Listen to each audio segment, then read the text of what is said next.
guys, it's still Chit Chats, the classroom, your platform for sharing your true life stories. So, Halima, I'm going to read out a part of your story you published on a blog. That was last year. You actually decided to talk about this publicly last year, right? 2014. Okay, 2 years ago. Okay, you said after all my experiences and all the struggles I had going on in my life, I looked at my life and came to the conclusion that I was a total failure. I focused on my weaknesses. Even when I had the courage to do something, I expected it not to turn out well, so I never tried. I had the mind of a failure. I had the attitude of a failure, so I failed at virtually everything. Now, this just all goes to prove that it's really in the mind. Can you talk to us? Can you tell us about that point in your life? Those real examples of things that you tried and that you failed at because you thought that way. One major thing that I failed at was my academics. I was having bad grades because I was not emotionally okay. So it was affecting, virtually my grades. I was getting bad grades in school and all of that. And after my abuse, coming into secondary school, I was also emotionally abused. I was being bullied by one like You have quite a bad school. yes I do. Yes.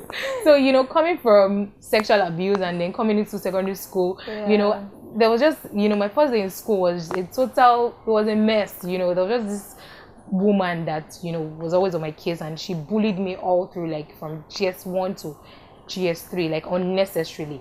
So that also affected me emotionally, and it affected my relationship with people. And the first person I opened up to also about my abuse in college, I was betrayed by her. So it really affected so many things. So it affected my relationship with people. Even people that loved me regardless of what was going on then, I really could not love them deservedly because of what was going on in my life. So I would say that those were the areas that that.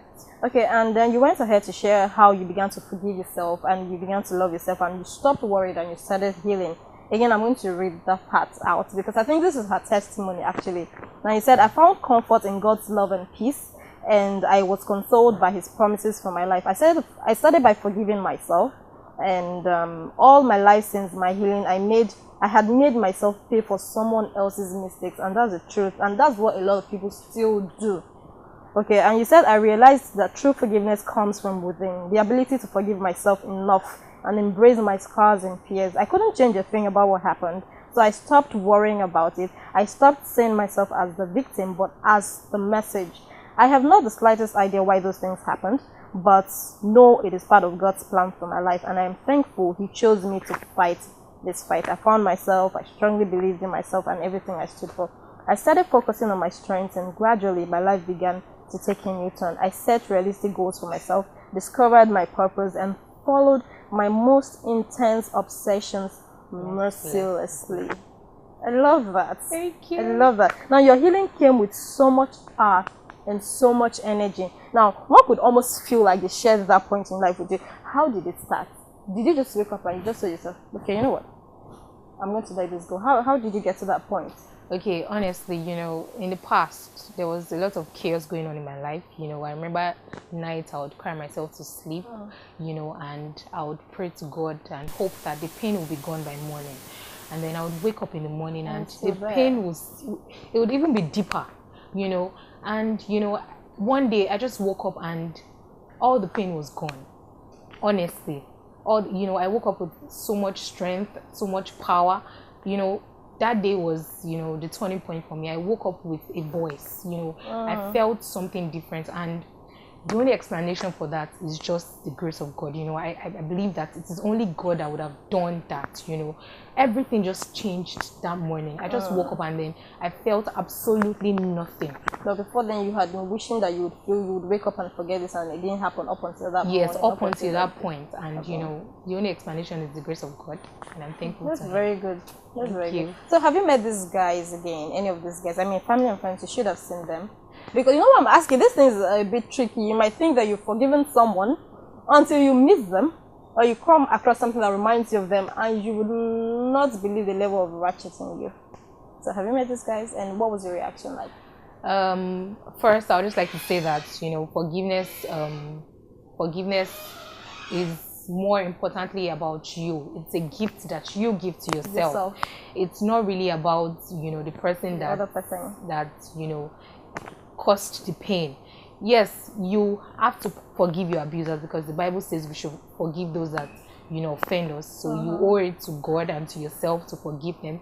But forgiveness is more about you. Forgiveness to me is, you know, looking back on, you know, those memories and feeling absolutely nothing, feeling absolutely no resentment, no hate, you know, absolutely nothing. That's forgiveness to me. And then about the people that abused me, yes, I came across one of them. There were 6 of them actually, 5 guys and 1 woman.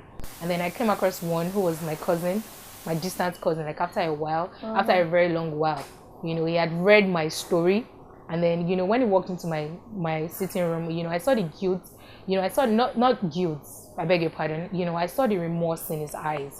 And, you know, it meant something to me, because for him to feel that way, he obviously, you know, had an idea that, you know, what he did was wrong. And even if he never really did come out to apologize, you know, it's the remorse in his eyes, you know, still meant something to me. And, you know, when in the sitting room, you know, alone at some point, and to be honest, I'm going to be honest with you, Chisom, like I felt absolutely nothing. Like, you know, it was nothing. You know, he was asking about school. We had not seen it in a very long time. So, you know, we got talking, and it was, you know, it was very fine. And then one other person, that was my first abuser, you know, that I saw, you know, that one, when he realized that I had, you know, I already knew what he was doing. You know, he was even walking around like he had the right to do what, you know, he did to me. Like, he was not remorseful in any way. So it was very hard to you know, bring myself to forgive him.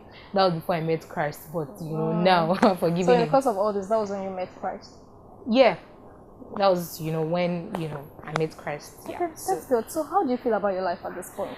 I'm genuinely happy, and I feel peace in my heart. I think that I'm in a very good place, and, you know, I'm loved by an amazing God, you know, and I'm in love with my life and everyone who's a part of it, and I'm thankful for that. That's good. So what would you do differently to see that this doesn't happen to your girl child? Okay, when you say differently, what do you mean? Do you mean differently from what my mom did? Yes, from your own experience. Okay, I would just like to say first that, you know, the way it was then is totally different from the way it is now. Yes. You know, in our time, it was, you know, the society was shaped in a way that, you know, parents couldn't really come out to, you know, speak directly about abuse. You know, that was the way it was. I'm sure you can relate. Yes, of course. And, you know, we both know that the world has advanced. You know, so many things are out there now. My 3-year-old cousin will probably even tell you, you know, what sex is, because of the way technology and, you know, the world has advanced.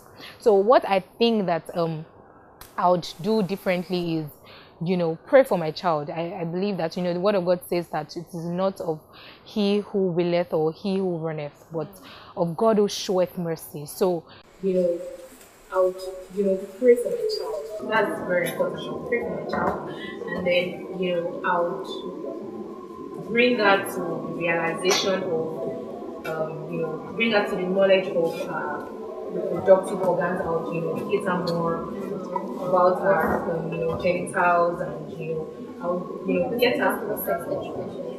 Sorry? You basically just give her sex education. Yes, sex education, and I'll be there for her as much as I can. My mom was there for me, you know, to just be a part of her life and more. Okay. So, is this affecting your relationship in any way? Are you into any relationship? No, I'm not. Do you think this would affect your relationship? Well, I think that your past is as powerful as you make it. I think that, you know, for the mere fact that it is in the past, it makes it not, it should not have any impact on your life. For the mere fact that it's in the past, do you understand? So, it absolutely has nothing to do with my relationship skills. So, what's the most important lesson that you have learned from your experience, from all that has happened to you? Okay, I would say that, you know, I've learned that, you know, there's absolutely nothing we go through in life that we cannot completely recover from. There's absolutely nothing. It doesn't even really have to be about abuse. But no matter what it is, only if we are willing to let ourselves heal.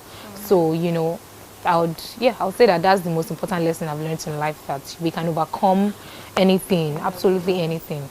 All right, the most important lesson I've picked up from Halima's story experience is her strength. I mean, it takes a whole lot of strength, courage, determination to say to yourself, you know what, I want to be done and dusted with all this. I want to let this stay in my past, and I want to move forward. It sounds easy until you experience it. I mean, I don't pray for such to happen to anyone, but to be able to get up, dust yourself, and move forward is really something. It's really the best gift you can give to yourself at that point. Thank you so much, Halima, for You're coming. welcome. I appreciate your presence. Thank You're you very much. welcome. And let me say again, like I said at the beginning of this video, please, if you know someone, or if you've experienced this, or if this is still happening to you, you need to talk to someone about it. Really, someone you trust, your neighbor. If you can talk to your parents, your teacher at school, your pastor, priest, imam. You could even talk to me. Feel free to send me a mail or slide into my DM. You need to talk to somebody about it, because it has to stop. It is wrong. It is an abuse, and it has to stop. Thank you guys for watching. Sorry, can I just say something? Yes, do you have any last words? You can. Okay, yeah. There are actually platforms that you can visit. Exactly. The Lagos State government have put some things in place. You can visit Mirabel Center for psychological and medical help. So if the first thing to do, if you have been abused, is to get medical help. Get yourself help. Get yourself help, medical help. It is very, very important, and psychological help. Yeah. So. And when a child trusts you enough with a story or an experience as sensitive as this, please act with caution. Do not further damage them. If you don't know any other thing to do, just channel the experience or channel the case to the right bodies. There are NGOs and bodies set up just for cases as this. All right, thank you guys for watching this video. If you have anything at all, anything you want to share with us, feel free to send me an email. Bye. You're welcome. We did it.